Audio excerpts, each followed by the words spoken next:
자, 그럼 개인들이 어떤 종목을 집중적으로 매수하고 있는지 좀 보도록 하죠.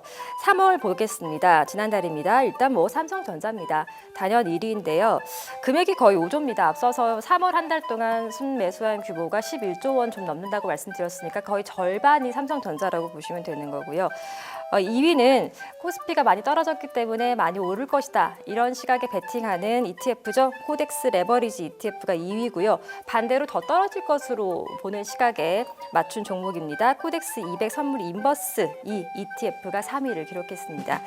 그리고 삼성전자에 이어서 삼성전자 우선주도 5위로 인기를 끌고 있고요. 시가총액 상위 종목 중에서 특별히 좀 많이 떨어진 종목 중에 하나입니다. 현대차가 저가 매수 4위에 올랐습니다. 이어서 SK하이닉스, 삼성 SDI, 또 LG화학 같은 대형 우량주 중심으로 나타나고 있습니다.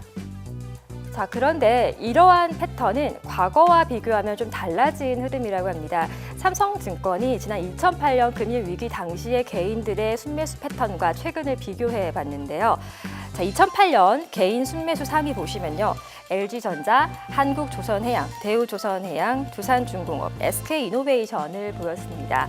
당시를 기준으로 봤을 때 상대적으로 중소형주 그리고 테마주를 중심으로 개인들이 적극적으로 매수했던 것과는 달리 최근에는 우량 대형주를 좀 장기적인 시각을 보고 매수하는 것이 아니냐라는 평가가 나오고 있는 것입니다.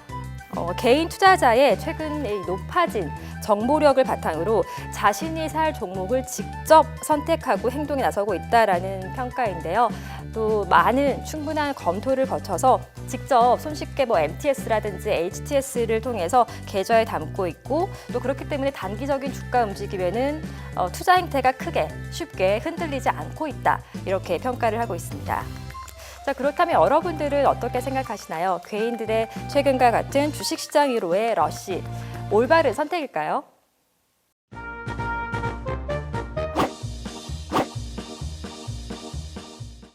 우량주를 저가 매수하는 것은 적절한 좋은 기회가 될 수 있다 이렇게 생각은 하는데 부정적인 또 우려하는 시각도 많거든요.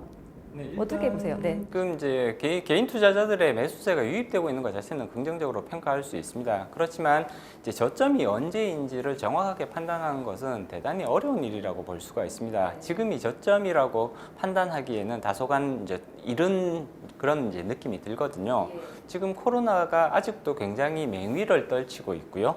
그리고 유럽과 미국 쪽에서는 사실 4월 내지는 5월 정도는 되어야 정점을 지나지 않을까라는 전망들이 많아지고 있습니다. 그만큼 2분기 경제 실적이 최악이 될 것이다 라는 전망들이 나오고 있는 상황에서는 당연히 추가적인 하락세, 2차 하락기가 올 수 있다라는 이런 가능성을 염두에 두실 필요가 있는 게 아닌가라는 판단이 드는 거고요. 따라서 특정 시점에 올인하는 그런 전략보다는 조금 더 이렇게 보수적인 관점에서 리스크를 분산시키는 이런 전략들이 조금 필요한 게 아닌가.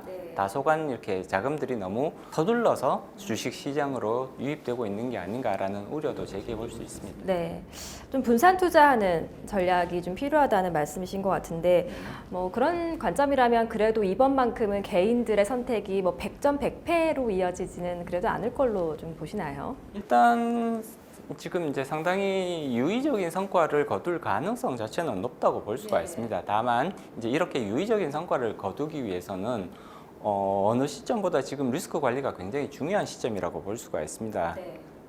매수 시점의 분산, 그 다음에 매수 종목의 분산, 그리고 이러한 투자 전략들이 결국은 장기 투자로 이어지게 된다면 사실은 개인 투자자들도 이번 기회에서 상당히 유의적인 성과를 거둘 확률은 높다고 예상을 해볼 수가 있죠.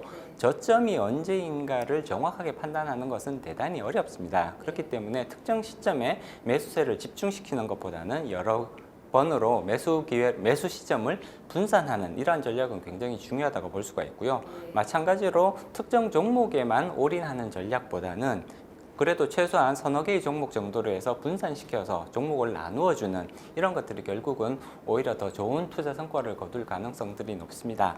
마지막으로 장기 투자로 연결되는 부분, 이건 굉장히 중요한 부분이거든요. 사실 2008년 글로벌 금융위기 때도 단타로 그 전략을 세우신 분들보다는 예를 들어 한 1년 정도 장기적인 관점에서 접근하신 분들의 투자 성과들이 오히려 훨씬 더 좋았다라는 그런 이제 학습들이 있기 때문에 이번에도 이렇게 분산 투자, 그다음에 매수 시점의 분산, 장기 투자와 같은 이러한 전략들을 적절하게 활용하신다면 상당히 유의적인 성과를 거둘 수 있지 않을까라고 예상해 볼 수 있습니다. 네.